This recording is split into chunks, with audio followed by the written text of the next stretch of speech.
Mihajlo Kažić je jedan od retkih srpskih pisaca koji je slavu prvo stekao u inostranstvu. Njegova knjiga Prekinuto putovanje izašla je u izdanju Prosvete i predstavljena je ljubiteljima književnosti u Aeroklubu.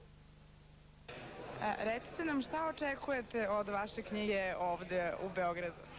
Pa, život ove knjige se odvija sasvim drugom načinu nego u Nemačkoj. Ovaj čitav poduhvat je nastao zbog mojih snova i jakog osvobljivanja mojih knjiga u Nemačkoj. Ja sam veoma zažalio što to nije objavljeno u Jugoslaviji. Vidite, kao što se Jevreji stalno okreću prema Jerusalimu, tako se mi okrećemo prema Beogradu. Ovde su moji snovi i zbog tih snova sam ovde došao. Vidite, ja sam imao čitavu seriju promocija i predstava u Nemačkoj, ali nikad nisam bio tako uzbuđen kao u ovom priliku. Mihajlo Kažić svoj prvi roman objavio na nemačkom jeziku. Car Galaćana izašao je u izdanju Kiepenheuera iz Leipziga 1993. godine i odmah postao hit nedelje.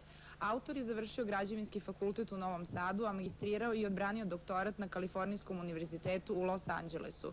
Od 1989. godine živi u Nemačkoj, trenutno u Kelnu. Čedomir Mirković ga predstavlja kao pisca koji se pojavio da bi obogatio našu književnu scenu. Nova knjiga Prekinuto putovanje predstavlja uspelu sintezu krimi, pustolovnog, ljubavnog i filozofskog romana. Potraga za lobanjom jednog čuvenog junaka od Kapadohije do Buenos Airesa, od Pariza do Los Angelesa, u kojoj učestvuje jedan inženjer, jedan oficir i jedna lepa žena, pretvara se u niz vrtoglavih događaja od kojih čitaocu zastaje dah.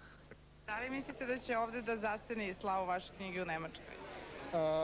Ne znam, sasvim su drugi kriterijumi. Ovde, ne znam, zaista ovo je sada, očekujem prve reakcije, ovo su sada prva uzbuđenja, ljudi su znatiženi i neobično je da jedan srpski pisac prvo uspe u inostranstvu i to na sasvim drugom jeziku i da se onda pojavljuje u Jugoslaviji. Ja se nadam da će me srpska publika prihvatiti, iako se ova knjiga dosta razlikuje od klasičnih knjiga. Znači, tu nemamo onih klasičnih karaktera, nemamo osjećanja, nema ono što mi zovemo slovenska duša. Ova srpska knjiga, međutim, nastala je pod velikim uticajem zapadne kulture.